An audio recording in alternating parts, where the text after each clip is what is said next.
Tiene usted el uso de la palabra.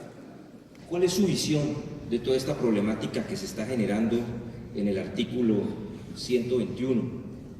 El doctor Marco Antonio dice que no nos centremos en el tema de la nulidad, pero es que desde el punto de vista práctico es un asunto que importa. Importa porque pues hay que saber si la sentencia que se dictó por fuera de vencido el término será una sentencia que va a estar en firme o no va a estar en firme. Al haber ganado el pleito, así la sentencia se haya dictado por fuera del término, esa celebración quedará ejecutoriada o no quedará ejecutoriada. Doctor Ulises, tiene usted el uso de la palabra.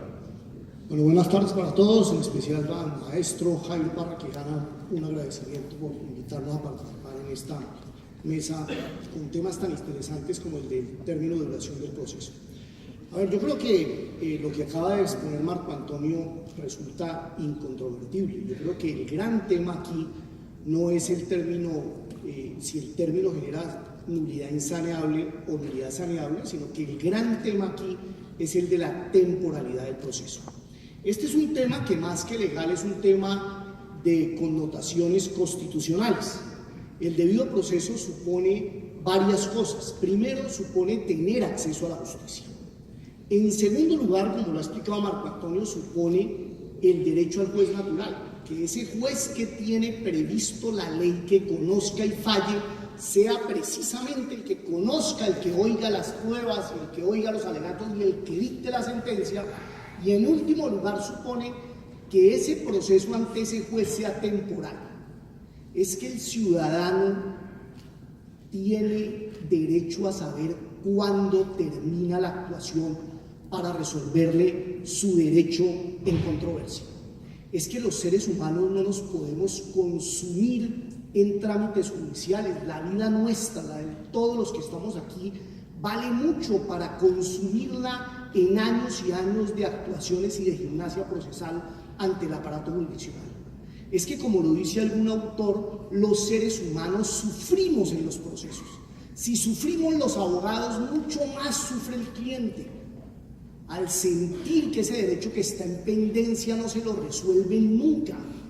Y por esa razón uno de los grandes nortes, uno de los grandes faros del derecho procesal actual que tuvimos en cuenta para redactar el Código General del Proceso y que quedó incorporado en ese artículo 121 es este, el de que los procesos son temporales, tienen que tener un término máximo de duración.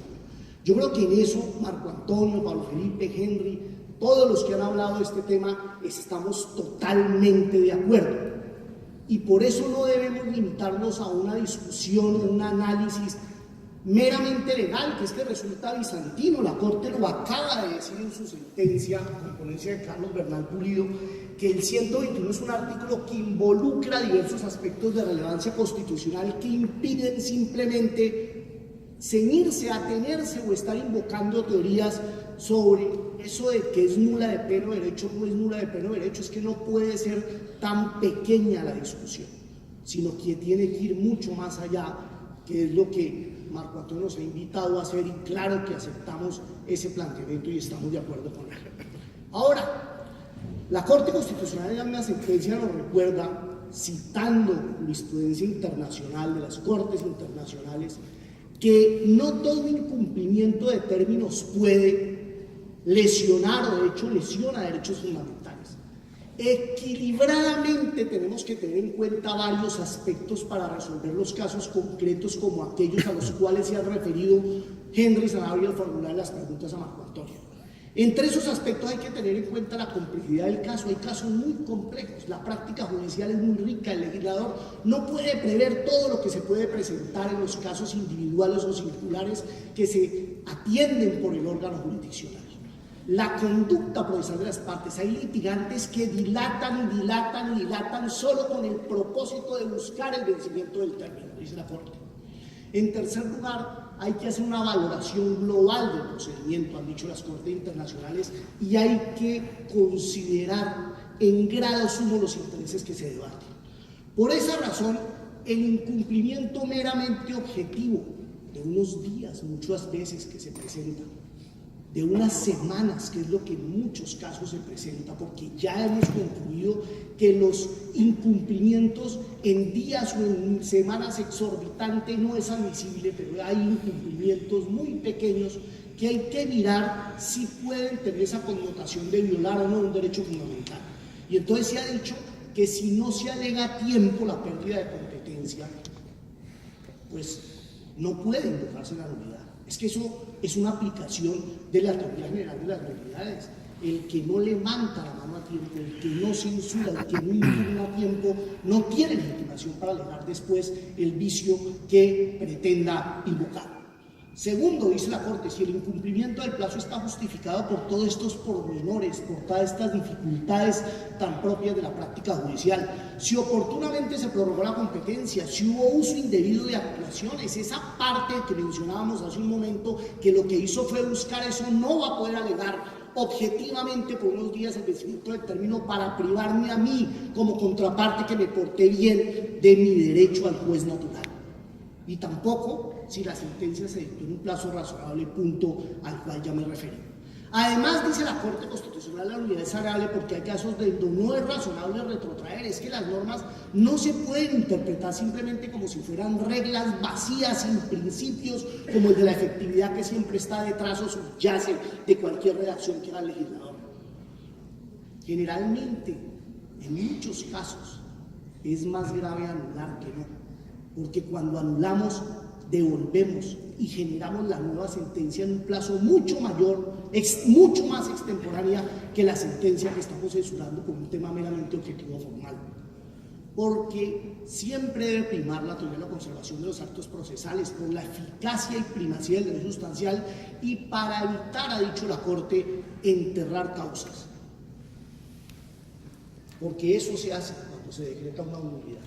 Se mata a veces una actuación para siempre y no se resuelve el conflicto sometido a la revolución. Es lo que la Corte dijo en la sentencia que ustedes ven en la pantalla del 14 de diciembre del 2017 de Luis Alfonso Rico Puerta. En conclusión sobre este punto y para no extenderme más, quiero decir que estoy muy de acuerdo en que los jueces deben tener un término máximo de duración, que me alegra y veo con la experiencia que tengo con satisfacción que los jueces están cumpliendo esos términos porque las estadísticas así nos lo demuestran. En el 70, en el 80% de los casos los jueces están fallando y es uno de los grandes beneficios positivos que para la sociedad colombiana trae el Código Penal, por eso que se estén fallando en 7, en 8 meses, cuanto antes duraban años y años, de tal manera que no necesitamos una teoría que produce consecuencias catastróficas para que los jueces, como lo hacen, ya estén cumpliendo con este importante término máximo de duración del proceso. Muy bien, muchas gracias, Ulises.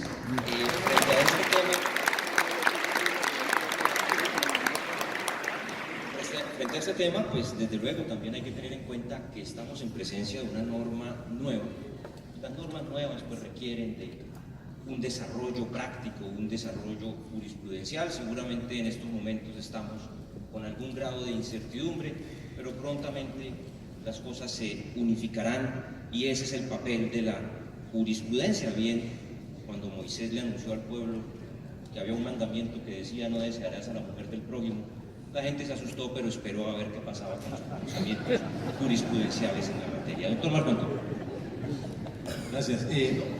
En general compartimos con Ulises muchas de las ideas. Yo quiero hacerle un reconocimiento a los jueces, a la inmensa mayoría de jueces que están cumpliendo el plazo de duración. Hoy es impresionante ver, de manera particular, los procesos iniciados bajo el Código General, cómo se ha reducido sensiblemente la duración de los procesos. Yo me atrevo a decir, ojo, los procesos iniciados con posterioridad a 2016, no he encontrado un solo abogado que me diga, ahora es más demorado. Todos, a lo mismo me dicen, no, ahora es muchísimo más rápido. Es impresionante. Yo en el tribunal recibo casos en donde la primera y la segunda instancia se demoran 13 meses. Procesos de responsabilidad médica con 4 abogados, 3 dictámenes periciales, todos los peritos en la audiencia, en 13 meses. Eso es impresionante. Estamos discutiendo una norma, lo digo con mucho respeto, para casos anómalos de ciertos jueces que están bastante congestionados, cosa que es absolutamente ajena a ellos, donde ojalá se tomen medidas. Eso no es culpa en modo alguno del juez, pero por cuenta de esos casos anómalos uno no puede terminar destruyendo todo el propósito de la norma. Esos son casos muy excepcionales. Entonces va mi reconocimiento para los jueces que en general se han comprometido con el plazo de duración de los procesos. Y yo termino con una invitación. Me van a disculpar otra vez los penalistas. Es que el derecho sancionatorio es un derecho que uno no debe leer. No, pues es que si ahí me dicen, tienes que levantarte a las 6 de la mañana, ¿a las 6 de la mañana? Entonces ahí me dicen, tienes que levantarte a las 6 de la mañana, o si no, te voy a hacer esto, lo otro, tal cosa. Y me dedico a cuestionar las consecuencias jurídicas, que si me meten a la cárcel, que si me van a destituir, que sin habilidades. Entonces me volví abogado penalista y de disciplinario. La invitación es, cojan un pedacito de papel y colóquenlo en el artículo 121 del Código, tápenlo, como si no existiera. ¿Por qué? Porque para aquel que sabe que tiene que fallar a tiempo, él no tiene que estar leyendo el 121 y verificando cuál es la consecuencia jurídica por no cumplir el plazo. No, siempre sabrá y siempre fallará a tiempo, como lo está haciendo la inmensa mayoría de jueces. Muchas gracias.